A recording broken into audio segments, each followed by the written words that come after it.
अपेक्षित उमेदवार लाभलेला आहे. प्राध्यापक डॉक्टर तिसरे यांच्या स्वरूपात तेव्हा मतदार बंधू आणि भगिनींनो, क्षेत्राच्या सर्वांगीण विकासासाठी डॉक्टर रमेश समोरील बटन दाबून यांना प्रचंड बहुमताने विजयी करा.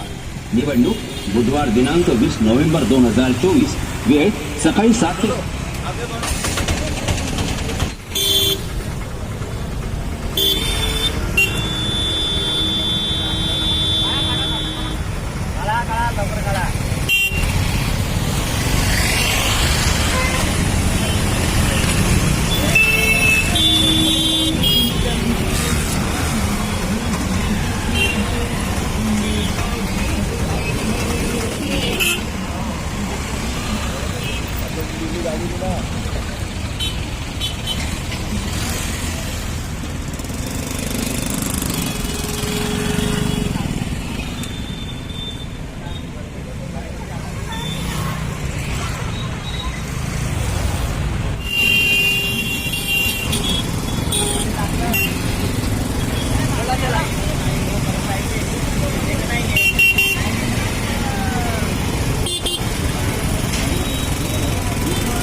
प्राध्यापक डॉक्टर ॲडव्होकेट रमेश पिसे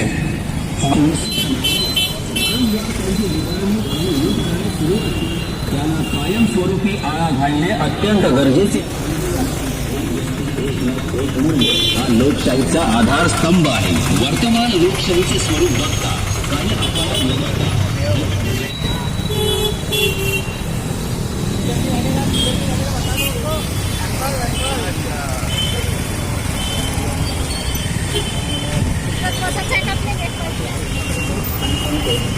जय भारत जय संविधान.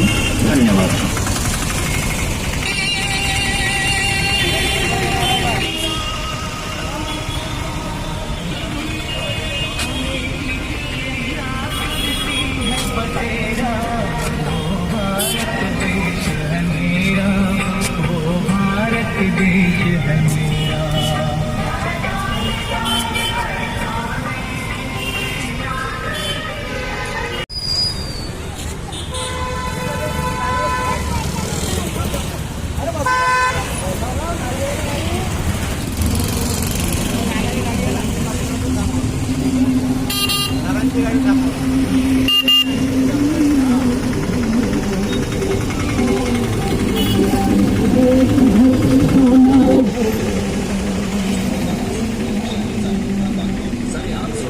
प्रश्न सोडविण्यापेक्षा ते अधिक चिघळत ठेवणे आणि सामान्य या सांस्कृतिक संगठनाएं हैं, उनका मैं एक यूनिक समर्थित कैंडिडेट हूँ और बड़े खुशी की बात है कि लोगों ने वॉलेंटरीली मुझे सपोर्ट दिया है. मैं सही मानों में जनता का उम्मीदवार हूँ और जनता ने ही मुझे आज जिताने का निर्णय लिया है, फैसला लिया है. मैं तहे दिल से हमारे सभी नागपुर दक्षिण के समेत जो भी पूरे नागपुर से या नागपुर के बाहर से जो वेलविशर मेरे प्रचार में आज शामिल हुए, मैं सभी का तहे दिल से शुक्रिया अदा करता हूं. आज नागपुर दक्षिण एरिया कवर करते का प्राथमिकता है और हम मानते हैं कि अगर अच्छी राजनीति आपको चाहिए, अच्छा देश चाहिए, अच्छा प्रशासन चाहिए, अच्छा शासन चाहिए, अच्छी न्याय व्यवस्था चाहिए, तो आपके लोक प्रतिनिधि अच्छा होना बहुत लाजमी है। और जब तक अच्छे लोगों को जनता बाबा साहब ने दिए हुए संविधान के माध्यम से 1 मैन 1 वोट 1 वैल्यू, ये जो मूलमंत्र है उसका सही इस्तेमाल आने वाले 20 तारीख को अगर करे तो संविधान को कोई खतरा नहीं है। अदरवाइज अगर हमने जो केंद्र और राज्य की वर्तमान सरकार और केंद्र और राज्य की विपक्ष की सरकार, ये दोनों संविधान बचाने के नाम पे संविधान की धज्जियां उड़ा रहे हैं, उनको संविधान से कोई सरोकार नहीं है। मेरा एक स्लोगन है, मेरा जो पर्चा है उसमें बहुत सारे मुद्दे हैं, लेकिन एक स्लोगन बहुत मायने रखता है। हम ये मानते हैं कि प्रस्थापितों की जनसेवा ये तो सिर्फ बहाना है, प्रस्थापितों की जनसेवा ये तो सिर्फ बहाना है, असल में उनको परिवार चलाना है। उनकी लड़ाई परिवार के लिए, मेरी लड़ाई संविधान और ये सभी मेरे जो भाई बहन आज मेरे रैली में थे उनके हक के लिए है। तो पृथक विदर्भ समेत छोटे राज्य निर्माण हो, सभी तबके की जाति न्याय जनगणना हो, और जो सिद्धांत हमारे शांति के दूत तथागत गौतम बुद्ध जी का है, उनके अनुयायी महात्मा फुले जी का है, फिर उनके अनुयायी आरक्षण के जनक छत्रपति शाहू महाराज का है, और उनके विचारों पे चलते हुए बाबा साहब ने जो संविधान लिखा है उनका ये मानना है। और बाबा साहब के संविधान को अहम भूमिका और अहम महत्व देने वाले मान्यवर कांशीराम साहब का एक स्लोगन है, ये सभी महापुरुषों का उसमें निचोड़ है, जिसकी जितनी संख्या भारी उसकी उतनी भागीदारी। संख्या के अनुपात में हर प्रवर्ग को न्याय मिलना चाहिए, प्रतिनिधित्व मिलना चाहिए, आरक्षण मिलना चाहिए, और हर क्षेत्र में, चाहे सांस्कृतिक क्षेत्र हो, शिक्षा क्षेत्र हो, या औद्योगिक क्षेत्र हो, खेती क्षेत्र हो, मजदूरी हो, रोजगार हो, या न्याय व्यवस्था हो, नौकरी हो, चाहे फिर वो सरकारी हो, सहकारी हो या खाजगी हो, सभी को उनके संख्या के अनुपात में प्रतिनिधित्व मिलना चाहिए, यह हमारी मांग है।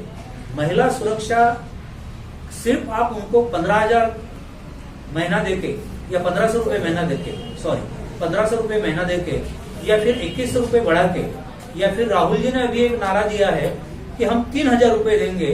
आप 3,000 रुपए या 2100 रुपए या 15,000 रुपए देके, 1,500 रुपए देके इन महिलाओं का अपमान कर रहे हो, आप उनको सुरक्षा नहीं प्रदान कर रहे हो, आप उनको कमजोर कर रहे हो। ये हमारे बहनों के साथ में खिलवाड़ है। उनको आप रोजगार दो, सक्षम बनाओ। 1,500 रुपए से आप उनको खरीदने की जो भाषा कर रहे हो वो आप बंद करो। वो आपकी बहनाई है और आप भाई के नाते बहन का मजबूर कर रहे हो, ये एक छलावा है। मान के चलो कि आप 1,500 रुपए दे रहे हो, और 1,500 रुपए देके अगर एक टेंटेटिवली हम बजट बना देंगे, अगर 100 करोड़ आज के हालत में लगते हैं, तो अगर आप 2100 करते हो तो आपको 150 करोड़ लगेंगे। और राहुल जी और उनकी टीम कहती है कि हम 300 रुपए देंगे, तो आपको 200 करोड़ लगेंगे। तो ये पैसे आप लाओगे कहाँ से? मैं आपके चैनल के माध्यम से पूरे भारतवर्ष के लोगों को ये कहना चाहता हूँ कि रमेश पिसे पेंशनर आदमी है, वो अपने टैक्स का पैसा गवर्नमेंट को देता है, और आप हमारे टैक्स के पैसे को आप बांट रहे हो हमारे बहनों को। अगर आप चाहे फिर दिन की मजदूरी 300 रुपए के बजाय आप 500 रुपए देते हो या 1000 भी देते हो, वी विल सैल्यूट यू। लेकिन आप बगैर उनको काम दिए अगर सिर्फ फुकड़ में आप पैसा दे रहे हो तो आप उनसे छलावा कर रहे हो, ये मेरा मानना है। तो ये हमारे टैक्स का पैसा उनको देने में और देने से ज्यादा आप जाहिरात करने में जो पैसा खर्चा कर रहे हो, ये सरासर गलत है। रमेश पिसे ने एक ऐलान किया है, खुला ऐलान किया है, लिख के दिया है। फिर आपके चैनल के माध्यम से मैं दोहराता हूँ, अगर मैं आप सभी लोगों के सहयोग से चुन के आता हूँ तो मैं आमदारकी का कोई वेतन, कोई भत्ता या कोई पेंशन नहीं लूंगा। ये मैं राइटिंग में अपने पर्चे में दे चुका हूँ। अगर कोई नागपुर के 288 में से कोई भी अगर एक बंदा ये कहता है तो मैं उसको सैल्यूट करूंगा। तो ये हमारी बात है।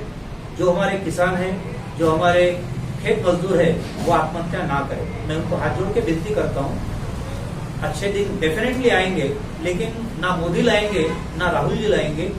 अगर अच्छे दिन आएंगे तो सिर्फ और सिर्फ बाबा साहब का संविधान ही ला सकता है। तो आपको ये तय करना है कि आपको अच्छा किरदार चाहिए या सिर्फ 15-20 दिन के लिए आपको 1500, 2000, 2100, 3000 ये पैसे चाहिए।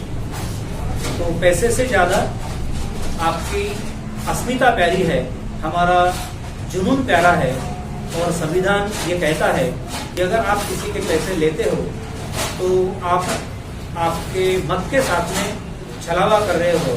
हम हमारी बच्ची का, हमारे लड़के की शादी करते वक्त अच्छा बैकग्राउंड देखते हैं, ना कि अच्छा पैसा देखते हैं। वो किस माध्यम से पैसे कमाता है, दारू पीता है, छलावा करता है, गुंडागर्दी करता है, व्यभिचारी है या नहीं है, ये हम सब देखते हैं। हमारी घर में आने वाली बहुत अच्छे परिवार की हो, ये हम सोचते हैं। तो हमारा जो लोक प्रतिनिधि है वो भी चाल चलन से अच्छा होना चाहिए, ना कि सिर्फ गलत प्रॉमिसेस करके लोगों को गुमराह करने वाला चाहिए। हमारे वर्तमान के जो यहाँ के मेरे विरोध में जो प्रत्याशी है, जो आमदार है, उन्होंने एक कार्यक्रम लिया था और एक महाराज को उन्होंने बुलाया था। उस महाराज का स्लोगन था, एक लोटा जल सभी समस्याओं का हल। अब अगर एक लोटा जल इस्तेमाल करके आप सभी की समस्याओं का हल करते हो तो भैया आप खड़े क्यों हो? लोगों के घर में एक एक लोटा जल दे दो और शांत बैठो। तो आप ये बच्चों को पढ़ाओ। मेरे साथ में आज प्रचार में कुछ छोटे बच्चों ने नारे लगाए, अंकल हमको अच्छी शिक्षा चाहिए, हमको भी अंग्रेजी में पढ़ना है। मुझे लगता है कि आपको अगर फ्री कुछ करना है तो सब बच्चों को, चाहे फिर वो मेरा लड़का हो या फिर मेरे साथ में जो कई दिनों से मेरे साथ में काम करने वाले, रिक्शा चलाने वाला मेरा छोटा भाई है, बेरोजगार है, आज उसके आंखों से आंसू आ गया जब उसने अपना बयान किया। तो उसका भी बच्चा, वो मेरा भी बच्चा है, कलेक्टर का भी बच्चा है। KG to PG मुफ्त पढ़ाओ, उनको रोजगार दो, नौकरियां दो, और चाहे फिर वो सरकारी क्षेत्र हो, सहकार क्षेत्र हो या प्राइवेट हो, सब में आरक्षण दो संख्या के अनुपात में। तो ये हमारी प्राथमिकता है। और इस प्राथमिकता के साथ में ही ये सभी जुड़े हुए हैं, या जो भी अम्बेडकरी संगठन है वो जुड़े हुए। और मैं अपनी वाणी को और अपने विचारों को विश्व रत्न डॉक्टर बाबा साहब आम्बेडकर के स्मृति में, और परसों हमारे बिरसा मुंडा साहब की जयंती थी, उनके याद में अपने विचारों को समर्पित करता हूँ। धन्यवाद। जय हिंद, जय भारत, जय संविधान। भारत का संविधान जिंदाबाद, जिंदाबाद जिंदाबाद, भारत राष्ट्र जिंदाबाद, जिंदाबाद जिंदाबाद, भारत का इंसान जिंदाबाद, जिंदाबाद जिंदाबाद। मेरा नाम गोपाल ऋषिकर भारती, मैं राष्ट्रीय संयुक्त मोर्चा भारत, इनकी तरफ से हमने हमारे प्रत्याशी और खासकर हमारे राष्ट्रीय संयुक्त मोर्चा भारत के राष्ट्रीय महासचिव माननीय डॉक्टर एडवोकेट रमेश पीसे जी को समर्थन भी नहीं दिया है, बल्कि वो हमारे राष्ट्रीय महासचिव भी हैं। और इसलिए हम इस सीट को जो है, नागपुर दक्षिण क्षेत्र की सीट को जो है बहुत ही महत्वपूर्ण समझते हैं। और ये जो सीट पे हमारे जो पूरे देश भर में जो हमारी विचारधारा है, उसमें भारत राष्ट्र, भारत का संविधान और मानव अधिकार आरक्षण की रक्षा के लिए हम सारे देश भर में ऐसे प्रत्याशियों को समर्थन दे रहे हैं। ऐसे प्रत्याशी निर्दलीय रूप में भी खड़े कर रहे हैं, और जो पार्टी हमारी इन मुद्दों पे काम करना चाहती है उनको हम खुले रूप में समर्थन करते हैं। तो उसके तहत हमने यहाँ पर जो है एक जाबाज प्रत्याशी, जिनका नैतिक आधार, जिनका सामाजिक स्टेटस और जिनकी एजुकेशन जो चीज है, और जो समाज के लिए गली से लेके दिल्ली तक के जो है ओबीसी की समस्याओं के लिए लड़े हैं, दिल्ली के जंतर मंतर में उन्होंने लड़ाई की है। और आज जो है वो इतने बड़े समाज को भी, तेली समाज और ओबीसी समाज को भी बिलोंग करते हैं। और हमें लगता है कि अगर सारे समाज ने इनको सपोर्ट कर दिया तो मैं बताना चाहता हूं कि महाराष्ट्र की राजनीति में एक इतिहास का और वो जो मील का पत्थर साबित होगा। अगर हमारे यहाँ पर जो है 10 सीटें ऐसी है जहाँ पे हमने अपने प्रत्याशियों को खुलकर समर्थन किया है, और हमारा नारा है, तख्त बदल देना है, ताज बदल देना है, और महाराष्ट्र में भाजपा युति की हमको सरकार बदल देना है। इस आधार पे हम लोग यहाँ पे उपस्थित हुए हैं। लेकिन यहाँ पे कांग्रेस का भी प्रत्याशी है और इन दोनों प्रत्याशियों के खिलाफ जो है, जो इस देश के अंदर एक तो भारतीय जनता पार्टी चाहती है संविधान को समाप्त किया जाए, और ये जो है कांग्रेस पार्टी जो है मात्र संविधान की बचाने की बात करती है, और हम जो है संविधान की रक्षा की बात करते हैं। ये कैसा, जब संविधान में सत्ता में बैठते हैं लोग भी, तो फिर संविधान की रक्षा की बात नहीं करते हैं, वो भी निजीकरण करते हैं, वो भी आरक्षण के खिलाफ काम करते हैं। इसलिए जो है हमारा एक जो है शुद्ध रूप से और एक वैचारिक रूप से शुद्ध आदमी ही यहाँ पर जो प्रत्याशी ही इस देश के अंदर, इस प्रदेश के अंदर जो है एक अच्छी सरकार बना सकता है। हम लोग बेरोजगारों को रोजगार की गारंटी की हम लोग सुविधा चाहते हैं, जरूरतमंद बेरोजगार की, सबकी नहीं, जो आदमी काम करता है उसको और क्या काम देना है। जो अभी 1 मिनट के अंदर अंबानी की पत्नी को मान लीजिए 1 करोड़ रुपया आ रहा है, लेकिन यहाँ पे 100 करोड़ ऐसे लोग हैं जिनके पास में 100 रुपया रोज नहीं मिल रहा है। तो ऐसी जो विषमता है, आर्थिक विषमता, सामाजिक विषमता जो है, आज भी जो है समाज के अंदर जो है ब्राह्मण अपने आप को ऊंचा जात समझता है। कई ब्राह्मण, कुछ सभी ब्राह्मणों को हम नहीं कहना चाहते हैं, लेकिन आज भी राम भद्राचार्य जैसे जो है जो मतलब अपने को शंकराचार्य कहते हैं, उनका मतलब एक वो ब्राह्मणों में भी अपनी नीच बता रहा है कि भाई हम उपाध्याय लोगों को और दीक्षित लोगों को और ये ऐसे कई लोगों को, ऐसी जातियों को नीच बता रहा है वो। तो ऐसे लोगों को जो है हम इनको एक नाम दिए हैं, सारे ब्राह्मणों के खिलाफ नहीं, बल्कि 99% जो मूल निवासी ब्राह्मण है वो हमारे साथ में है, और हम लोग 1% ऐसे लोग जो दूसरों को नीच बताते हैं और अपने को ऊंच बताते हैं, ऐसे लोगों को हम यूरेशियन ब्राह्मण जो है, गुणसेवादी ब्राह्मण का नाम दिए हैं। और इनके साथ में हमारे भी बहुजन समाज के जो 4% दलाल जाते हैं, ऐसे 5% लोगों को जो है अलग करके 95% जो लोगों की सरकारें हम बनाना चाहते हैं। इस देश के अंदर भारत का संविधान, जो भारत के संविधान को नहीं मानेगा, जो भारत राष्ट्र को नहीं मानेगा और जो मानवता को नहीं मानेगा, उस देश में उसको जो है आसाराम की जैसे जगह में भर दिया जाएगा। साथियों, हम उसको पाकिस्तान नहीं भेजेंगे, हम उनको कहीं नहीं भेजेंगे। अगर सत्ता में आ गए, सुधार नहीं किए, हम नरेंद्र मोदी जी की सरकार को, हमारे लोगों ने उसको जिताया कि गरीब का बेटा है, चाय बेचने वाले का बेटा है, और जब मैं आऊंगा चुनाव जीत के 15 लाख 20 लाख रुपए जो काला धन लाऊंगा तुम्हारे घर में आ जाएंगे। और इतना ही नहीं, बल्कि ओबीसी की जो है गिनती करेंगे। इतना ही नहीं, ईवीएम को हटाने का वादा करने वाली जो है भारतीय जनता पार्टी सरकार, और जो है 2 करोड़ लोगों को हर साल रोजगार देने की बात करने वाली भारतीय जनता पार्टी की सरकार, और सबका साथ सबका विकास करने वाली की बात करने वाली, अब जो क्या कहते हैं, बटेंगे तो कटेंगे। ये क्या बात है? ये गुंडा का नारा है, ये मतलब जो एक धमकी है, भारत के अंदर एक आतंकवाद का एक नारा है। इस बात को हमारे लोगों को समझना चाहिए। बटेंगे मतलब ये जो 400 लोगों की जो चोरों की सरकार बनाना चाहते थे, मोदी बाबा 400 चोरों की सरकार, जो मोदी जी को जो है ओबीसी का आदमी बेचारा जो है गरीब के बेटे को सामने लाया गया, और उनको जो है ये फडणवीस जैसे लोग जो है वो सामने आकर जो उनके कंधे पे बंदूक रख के जो है वो इस देश के पिछड़े वर्गों को जो गुमराह करते हैं। आज ओबीसी के नेता हमारे साथ में आ गए हैं, राष्ट्रीय संयोजक हमारे जो है यहाँ पर जो है ओबीसी विंग जो है, इन्होंने कह दिया कि ओबीसी भी अब इनके साथ नहीं रहेगा। और आज जो है हमारे पीछे जी जो तेली समाज के भी राष्ट्रीय अध्यक्ष है, ओबीसी समाज के भी राष्ट्रीय उपाध्यक्ष है, और हमारे भी राष्ट्रीय संयुक्त मोर्चा के जो प्रधान सचिव महासचिव हैं, मैं कहना चाहता हूं सभी से, यहाँ की जो है दक्षिण क्षेत्र के जो नागपुर के समस्त मतदाताओं को, सर्व समाज के मतदाताओं को हम कहना चाहते हैं कि जब नहीं डरे थे गोरों से, तो फिर क्यों डरना चोरों से। इसलिए हम जो आजादी की, इस असली आजादी की लड़ाई लड़ रहे हैं। और मैं सभी से, पत्रकार भाइयों से, पुलिस वालों से, मास्टरों से, कर्मचारियों से और तमाम माताओं बहनों से अपील करता हूं, और प्रचंड मतों से हमारे जो है एप्पल छाप में हमारा सिंबल ए फॉर एप्पल, हमारा सिंबल ए फॉर, हमारा सिंबल ए फॉर एप्पल। बहुत सुंदर आपका स्वास्थ्य बनेगा, बहुत अच्छा स्वस्थ बनोगे तो स्वस्थ समाज बनेगा, स्वस्थ समाज बनेगा तो स्वस्थ सरकार आपकी बनेगी। और 1-2 भी अगर हमारे पहुंच गए तो समझ जाओ कि आने वाले जो है 2026 के अंदर हम सबको रोजगार की गारंटी, अगर सरकार नहीं बदली तो याद रखिए हम संघर्ष करके सरकार में हम सबको रोजगार की गारंटी देंगे। बहुत बहुत धन्यवाद। जय भीम, जय भारत, जय संविधान, जय फूले, जय माता सावित्री।